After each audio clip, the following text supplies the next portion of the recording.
So biomimetics, the discipline devoted to biology-inspired engineering of things and processes, could potentially hold the keys to solving Bitcoin's scaling problems. Until now, biomimetics has mostly been employed for tweaking nuts and bolts physical things, such as designing a swimming suit modeled after shark skin.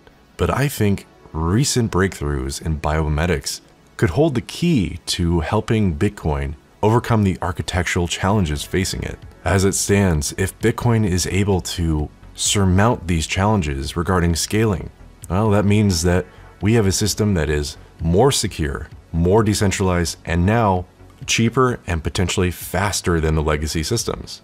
So let's talk about that and why biology and Bitcoin can go hand in hand. Welcome to ReadySetCrypto. This is your brain on blockchain.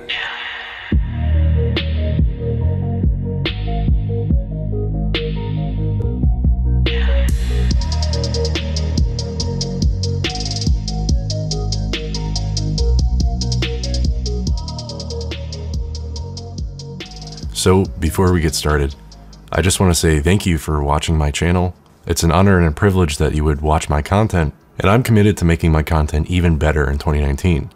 So if you like what you see, definitely hit the subscribe button and hit the bell to be notified when I put out new content. ReadySetCrypto has always been about never being paid to make a video and respecting my viewers' time. So thanks again for watching, and here's to hoping that crypto in 2019 will be pretty interesting. So moving on to the topic at hand. If you've ever had a chance to take an introductory class on computer science, you might have come across the traveling salesman problem. Now, it's a classic problem that deals with the complexity and challenges you'll face as a computer programmer. The problem goes like this.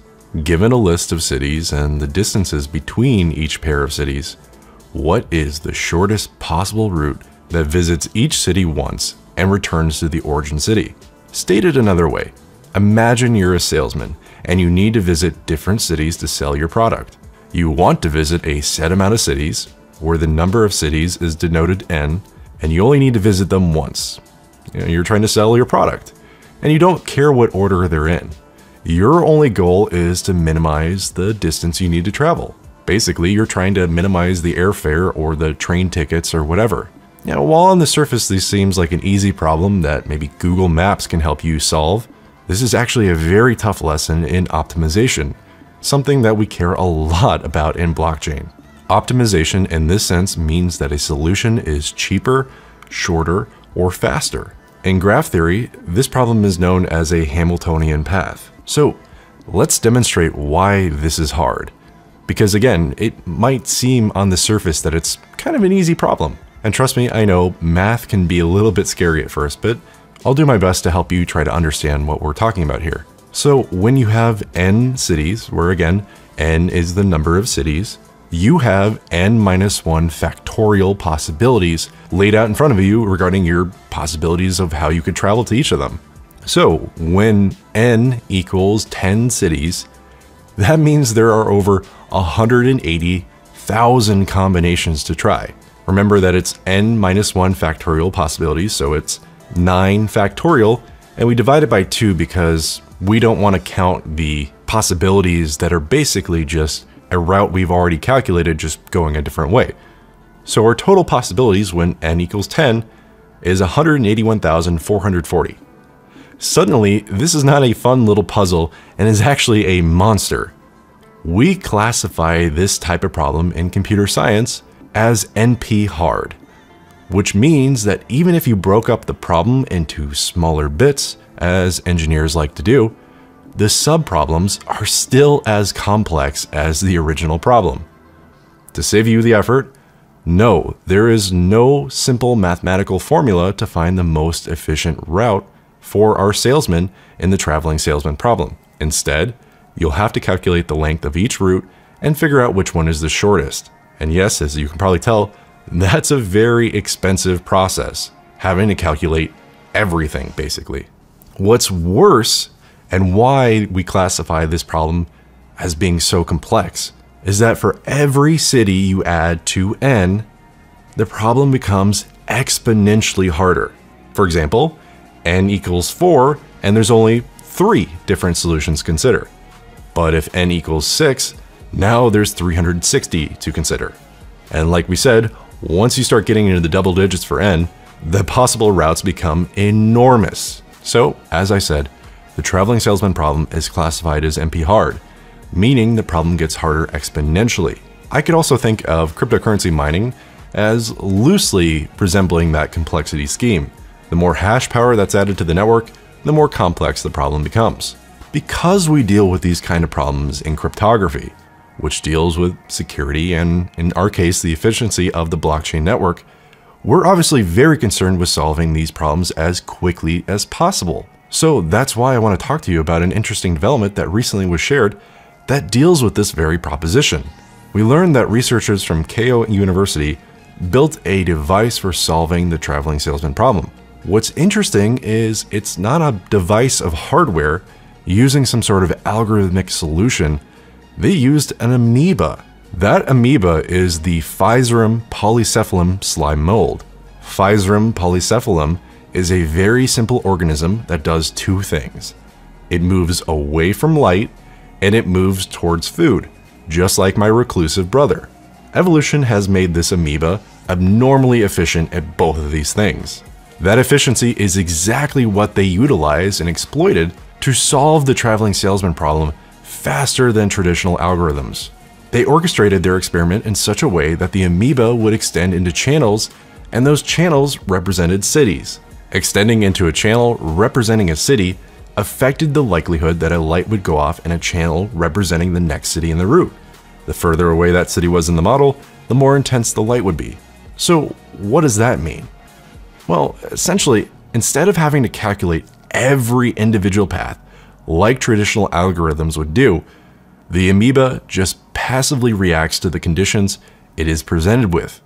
It figures out the best possible path by enforcing the binary of food good, light bad. Specifically, the researchers put the organism on a plate with 64 channels corresponding to 8 cities, labeled A through H. So if the best route is ABC, DEF, GH, that would correspond to A1, B2, C3, and so on. Since the channels offer food, the amoeba tries to spread out into all of them. A camera reads the results and arranges for light to shine on channels that represent long-distance paths. Based on how it just passively operates, the amoeba will retract from those channels. However, the volume of the amoeba remains constant, so retracting in one spot will cause other spots to extend, just as extending into one area will cause others to shrink. It can't, after all, create new mass. So remember when I was talking about the traveling salesman problem and how if you add more cities to the problem, it becomes exponentially harder? Well, that's not the case with the Physarum polycephalum slime mold. This is the big takeaway. This amoeba can solve an NP hard problem faster than computer algorithms. There was a similar experiment done where scientists incentivized a slime mold to recreate the Tokyo subway system. Each subway stop, or node, was marked with the slime mold's favorite food. After a short while, the slime mold grew to connect all of the nodes and stops in a more efficient design than the centrally planned committee of engineers hired by the Japanese government. From the abstract of their paper, transport networks are ubiquitous in both social and biological systems. Robust network performance involves a complex trade-off involving cost, transport efficiency, and fault tolerance.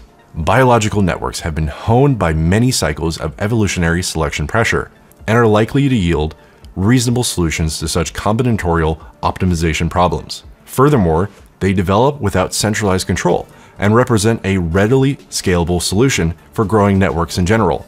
We show that the slime mold Physarum polycephalum forms networks with comparable efficiency, fault tolerance, and cost to those of real-world infrastructure networks. In this case, the Tokyo rail system.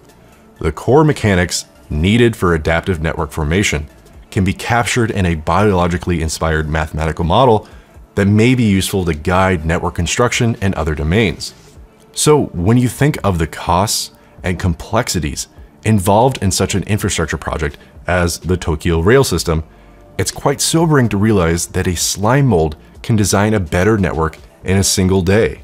Unfortunately, the exact mechanism that the amoeba uses to determine the shortest route is still a mystery to the researchers.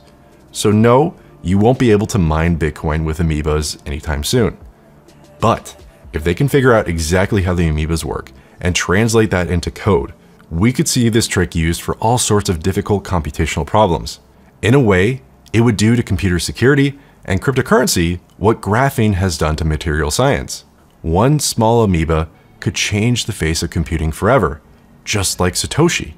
I think Satoshi understood the power of the slime mold, even if not directly. After all, Bitcoin is a non-sovereign monetary good that pushes complexity and decision-making to the edge, just like the amoeba. Over time, this free market decentralization allows Bitcoin to outcompete various legacy financial systems who have little skin in the game. You could also think of Bitcoin like fungus, such as mycelium. Both Bitcoin and mycelium have no central point of control. Any individual part can be removed, but the system as a whole survives. Bitcoin functions in the same way. Any one developer, node, miner, exchange, or user may be vulnerable, but is not crucial for its survival. There's no one to jail, no one to shut down, no essential hardware to seize. Anytime someone attacks Bitcoin or mycelium, but they don't successfully kill it, the system gets stronger. Both mycelium and Bitcoin endure in the most competitive ecosystems on our planet and must constantly adapt in order to survive. They have skin in the game and become hardened from hostility. In the case of mycelium, if one node senses a predator or prey, it sends information to the system, which then creates a new enzyme to target the predator or prey. The fungal network distributes this new enzyme where needed. Over time, mycelium develops a chemical library that acts as both a robust immune system and improves its ability as a predator, enabling greater ecological success. It's no wonder fungi can survive anywhere and continue to maintain their dominance on our planet. Bitcoin also benefits from the aligned incentives between users, full nodes, miners, exchanges, and merchants. As Bitcoin better adapts to its environment, it better meets the demands of its growing constituents, which in turn recruits more network participants. This positive feedback loop promotes sustained growth of the network. So hopefully you can see that biomimetics is critical to how Bitcoin develops and grows and survives. Whether we look at Bitcoin from the perspective of fungus, where its job is to adapt and overcome, or if we look at it from the perspective of the slime mold, where we can utilize biotechnology to better improve our systems, I think there's a lot that we can learn from the biology surrounding us. Love it or hate it, Bitcoin is here to stay. It is resilient, it is adapting, and it's the cure for the sickness in our financial system.